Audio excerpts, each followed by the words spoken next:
There is no need for anyone else to be anything other than they are.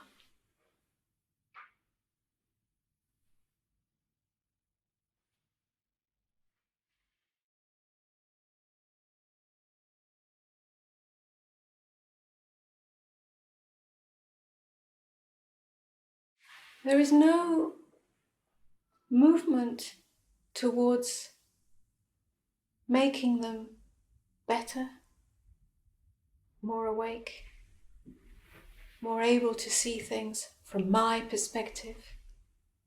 There is no need for that, because awakeness has no need. Yeah, it's not a codependent relationship.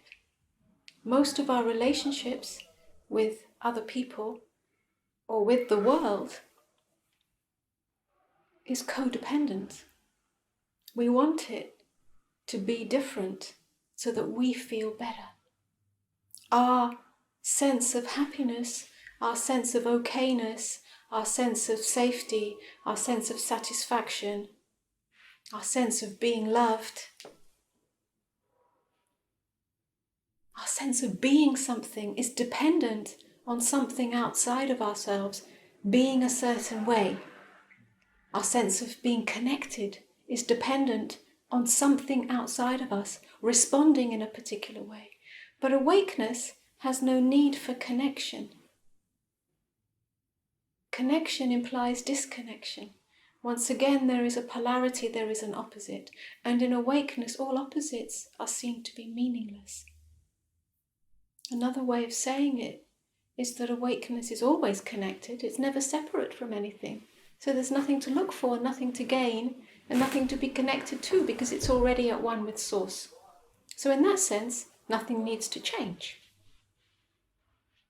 The relating to another human being who may be caught up in some conditioned, habitual ways happens from an unconditioned space.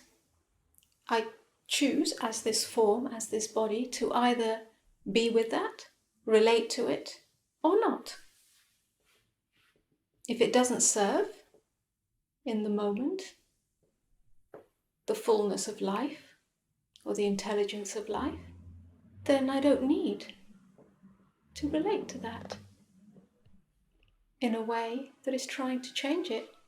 I can move away and do something else or be somewhere else, or I can choose to relate to it in an open space, but there is no trying to change anything. And this happens with people close to us. Yeah, family, mothers, fathers, yeah, very often parents, children.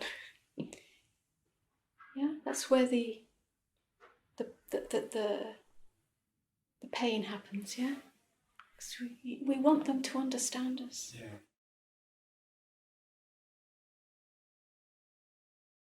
Unless we meet this inner aloneness, this inner isolation, this inner solitariness, unless we meet it all the way and discover what it really is,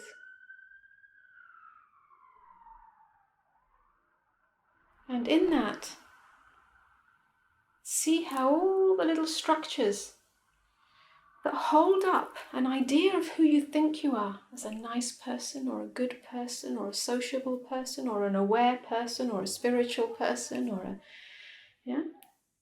See how all those little constructs come tumbling down, and let them tumble, because they're just psychic knots in your psyche, energetic contractions that are not who you really are, and there is no freedom in that.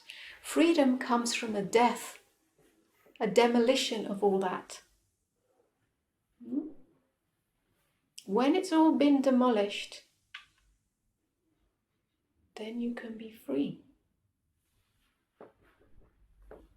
And then aloneness and oneness become one and the same thing. aloneness and oneness become one and the same thing. Because there is no separate you. There is only one, manifesting through the many forms. But the realization of that doesn't come until all ideas of who you are as a separate self come tumbling down.